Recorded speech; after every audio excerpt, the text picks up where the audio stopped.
But my mom had bought me gym shorts that was my exact size and extra small. So that wasn't very cool because it came down mid-thigh. And apparently back in the day, that was called a John Stockton. And the same kid next to me, that bully next to me, he's like, hey, look at it. Hey, don't wear your pants like that. Pull your pants down, man. Pull your pants down. And I was like, who's the gay one now? But I didn't know what to do. Everybody was looking at me, and this kid kept saying, pull your pants down. So I was like, oh, shit. I've seen Shawshank Redemption. Maybe this is just how it works in America. So I start pulling down my shorts all the way down to my knees, all the way down to my ankle. And that same kid, the bully next to me, is like, hey, what are you doing? Don't pull them down all the way. That's gay. And I'm like, what is not gay in this country? And apparently this other kid next to me is like, hey, don't pull them down all the way. Just sag them a little bit. Just sag your pants. And I didn't know what sagging your pants meant. Apparently that's a cool hip-hop thing, to pull your pants down halfway down your butt. So you show everybody your asshole. And apparently that's the only not gay way to wear your pants in America. I had no idea. All these weird American things I wasn't used to. Eventually, I learned how to speak English by watching a lot of TV, mainly BET Rap City. Because that was my shit. I want to be cool, and nothing cooler than BET Rap City, right? Every music video was a slice of somebody's American dream. The first music video I saw was Jay-Z's Big Pimpin'. You guys remember that shit? Jay-Z's Big Pimpin' was the greatest music video of all time. It's Jay-Z and his boys on a yacht pouring champagne on this beautiful woman's face for like 4 minutes. I was like, this is America? It's amazing. That's all I wanted to do. Like before I even wanted to get into stand-up, that's all I wanted to do. I want to be a rapper. I want to be like Jay-Z and Big Pimpin'. So I started my own rap group in high school. It's a true story. It was me, my black friend Julian, and my other friend Yuji, who was half black and half Japanese. So we had perfectly 1.5 black dudes and 1.5 Asian dudes. And we called ourselves the Yellow Panthers. I know. I wish I was making this shit up, but I'm not. The Yellow Panthers was a real rap group. And we had a real rap song. It was called Underground Railroad Builder.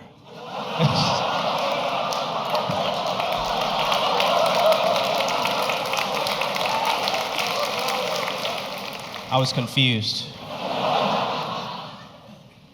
Eventually, I became a good Asian American, and I went to school to get an economics degree because that was the easiest degree that can still appease my Asian parents.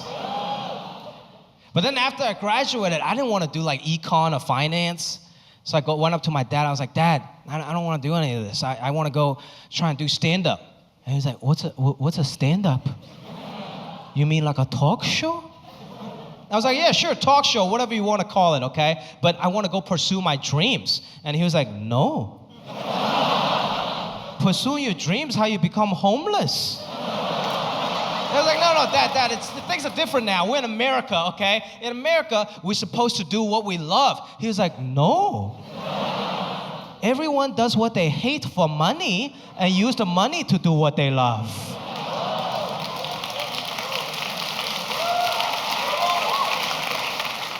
They scare me, people. And the internet, like the childhood innocence is gone because of the internet. All these youngsters, they know too much stuff because of the internet. It's ruined innocence. I mean, look at these youngsters in the front. Look at them.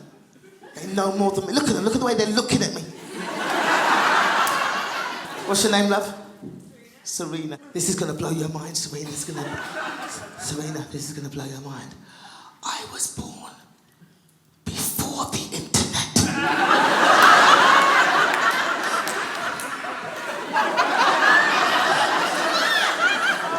She's looking at me like that.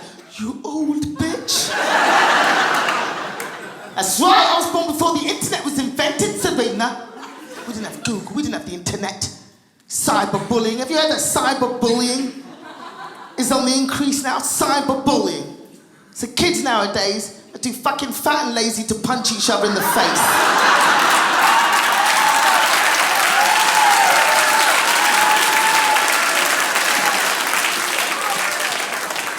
School bullies are now taking their money by direct deposit. These are terrifying times we're living in, people. We didn't have the internet, Serena. We didn't have pedophiles when I was a child, Serena. We didn't have them. We had flashers. That's what we had. Who remembers flashers? You guys don't even know what that is. Should I explain it? Flashers. You'd be skipping home from school, because that's what we did in the old days. We skipped.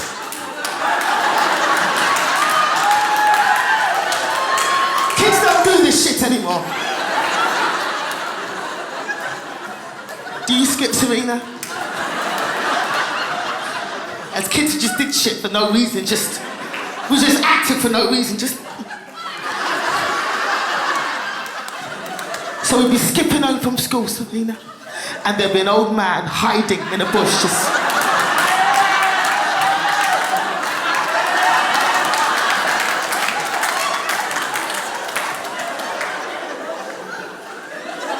And then you skip past, and he'd jump out, because he'd be wearing nothing but like a coat and nothing. He'd jump out and he'd open the coat.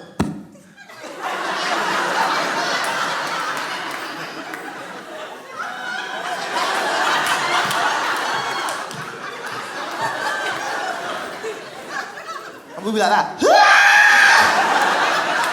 And then you'd skip home as fast as you could.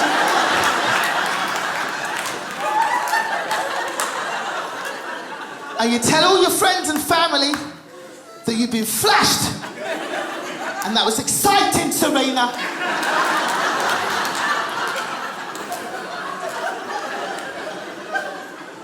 It was entertainment. You'd be like, oh my God, I was skipping home and I got flashed. The old man jumped out of a bush and flashed me. No. What happened? I was skipping. Jumped out of a bush and he opened his coat and flashed me. Oh my God, that must have been horrible for you. I was 8 kids, all of us homeschooled. Yeah. No, I don't appreciate that. A lot of people, when I say I was homeschooled, a lot of people make fun of homeschool. I don't make fun of it, okay? To me, it was the goodest thing that ever happened to me.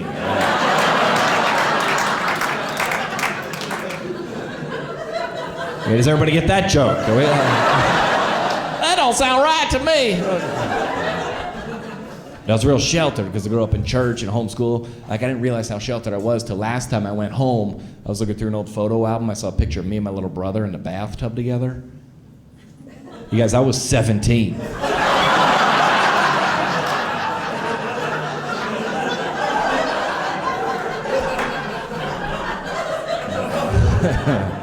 That ain't right.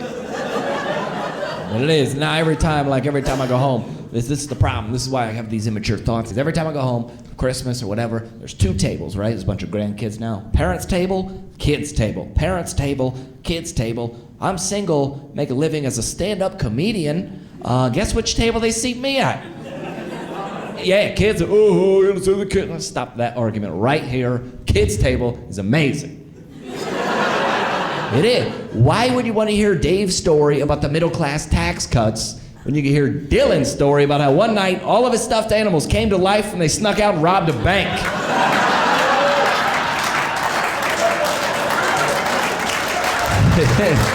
Yeah. Kids' table is amazing. Like my uncle trying to impress everybody, talking about his 401k. Whatever. My nephew can snort a noodle up his nose and pull it out of his mouth, okay?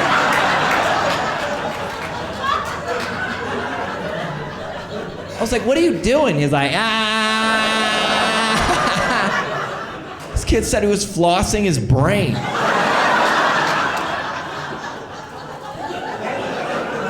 This kid is amazing. My sister, I realized this, kids are idiots. Not your kids, other people's kids. Not You can tell them anything. They believe anything. They were like, tell us a story. I told them how I survived the Titanic. Yeah. I was like, it was crazy. Leo was there. Celine Dion was singing. It was like,